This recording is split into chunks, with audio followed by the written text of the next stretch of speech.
ist es heiß, sehr, sehr heiß. Und das Auto hier, ein Tesla Model S, hat lange in der Sonne gestanden und innen drin ist es glühend heiß. Ich habe kein Thermometer, aber wenn es hier draußen 38 im Schatten ist, dürfte es im Auto 45, 50 sein. Da hilft das Glasdach nicht so besonders.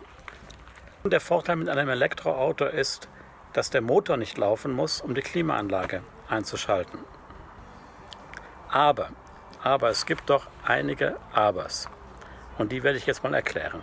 Ja, das Auto steht im Schatten und hier in Basel, 5 Uhr nachmittags, zeigt die Außentemperatur 39 Grad. So, jetzt schalte ich mal die Lüftung an.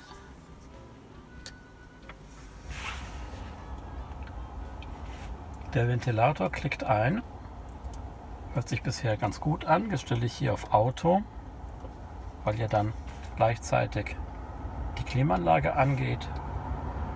Bei einer eingestellten Temperatur, sagen wir mal, von 20 Grad.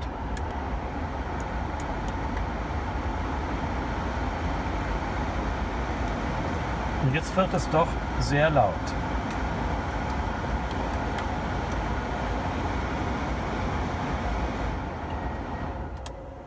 Ich werde es hier mal etwas reduzieren, denn die Lüftung ist doch sehr laut. Das wundert mich eigentlich bei einem Auto, was von sich behauptet, ein Premium-Auto zu sein, dass die Lüftung so laut ist. Das Argument, ja, aber der Motor ist ja so leise, deswegen hört man die Lüftung mehr, stimmt natürlich ein wenig, aber wenn ich das mit anderen Autos vergleiche, die ja auch eine Lüftung oder Klimaanlage haben, ist es doch sehr laut, wenn es auf volle Leistung gestellt wird.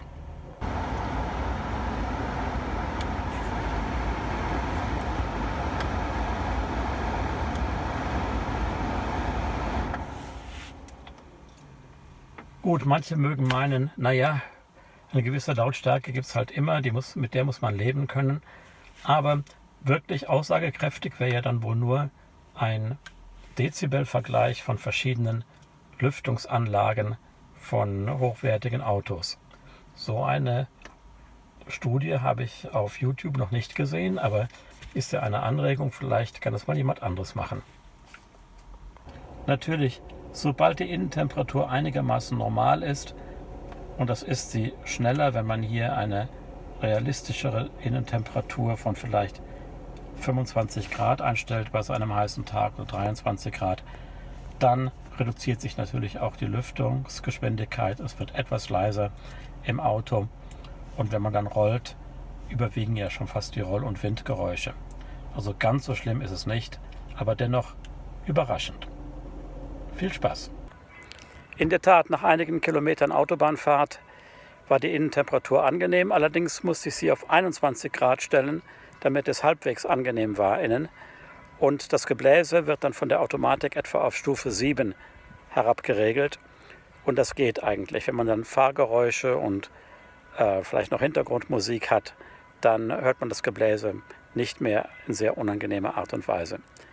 Aber so richtig kühl, glaube ich, wird es nur, wenn man die Temperatur noch sehr, sehr viel weiter nach unten stellt.